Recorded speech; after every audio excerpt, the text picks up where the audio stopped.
اللہ اللہ اللہ اللہ۔ السلام علیکم ورحمۃ اللہ وبرکاتہ۔ ہمیں ایک بات سمجھنی چاہیے کہ آپ دیکھیں اللہ تعالیٰ جب ہمیں بلاتے ہیں نا تو ہم انکار کر دیتے ہیں کہ دیکھیں اللہ تعالیٰ ہمیں دن میں 5 دفعہ اپنے گھر بلاتے ہیں، اللہ اکبر کہ اللہ سب سے بڑا ہے، اللہ سب سے بڑا ہے۔ آج اگر ہمیں کوئی نا ہماری فیملی میں سے بڑا ہو یا کوئی M N A M P A یا کوئی چودھری صاحب ہو نا، ہمیں بلا لیں، کوئی ہم بندے آ کر کہے کہ یار تمہیں نا اس بندے نے بلایا ہے، جس کی ہمارے اندر نا بہت قدر ہے کہ یار بندہ نا ذرا بڑا ہے، اس کی ٹھاٹ بڑی چلتی ہے، اس کو لوگ بڑی ویلیو دیتے ہیں، اس کی بڑی عزت ہے، تو ہم لوگ جوتی پہنے بغیر ننگے پاؤں بھاگ جائیں گے اس کے، کیا مجھے کہیں دیر نہ ہو جائے۔ لیکن اللہ تعالیٰ کو ہم نے اس قدر وقت بھی نہیں دی کہ جب اللہ تعالیٰ ہمیں 5 دفعہ دن میں بلاتے ہیں تو ہم اس کو پسے پوچھ ڈال دیتے ہیں۔ ہم جیسے کہتے ہیں نا کن پیچھے مار دینا، وہ ہم کرتے ہیں کہ ہم نماز کو چھوڑ دیتے ہیں، نماز پہ نہیں جاتے۔ تو ہماری سسٹر یہ بہت ہی بری بات ہے، بہت ہی بری بات ہے۔ اب دیکھیں ہم نماز کو چھوڑ دیا، قرآن پاک کو چھوڑ دیا، ہم نے ذکر تسبیحات کو چھوڑ دیا، لیکن دیکھیں آج ہم پوچھ رہے ہیں کہ یار تم نماز پہ کیوں نہیں جاتے؟ لیکن جب قیامت کے روز اللہ تعالیٰ پوچھیں گے کہ میں تمہیں 5 ٹائم بلاتا تھا اپنے گھر، تم کیوں نہیں آئے؟ تم کیوں نہیں آئے؟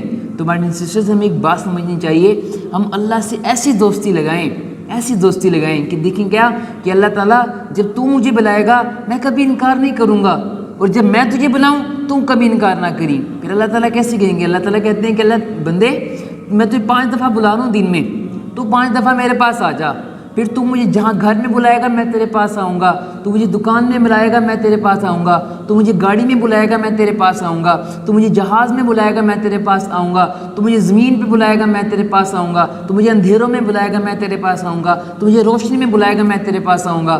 اللہ سے ہمیں ایسی دوستی لگانی ہے، ایسی دوستی ہماری اللہ کے ساتھ ہو کہ اللہ تعالیٰ کو ہم اسے بلائیں، اللہ تعالیٰ پھر کبھی حدیث کا مفہوم میں پڑھ رہا تھا کہ اگر ایک بندہ نا اللہ کی طرف 1 قدم اٹھاتا ہے اللہ تعالیٰ اس بندے کی طرف 10 قدم آتے ہیں، اگر ایک بندہ اللہ کی طرف چل کر جاتا ہے تو اللہ تعالیٰ اس بندے کی طرف دوڑ کر آتے ہیں۔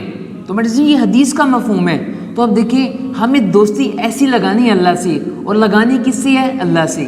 یعنی ایک تو دوستی اللہ سے لگانی ہے، اور لگانی کیسی ہے وہ یہ بتایا کہ اللہ تعالیٰ خود فرماتے ہیں کہ میرا بندہ میں جب تجھے بلا رہا ہوں نا تو انکار نہ کبھی کری، اور جب تو مجھے بلائے گا میں تجھے کبھی انکار نہیں کروں گا۔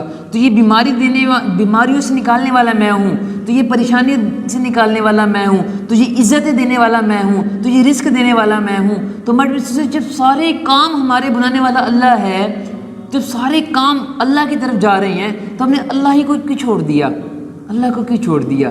تو ہمارے سسٹم میں یہ بات سمجھنی چاہیے کہ ہم لو اللہ سے لگائیں، محبت اللہ سے کریں، دوستی اللہ سے کریں۔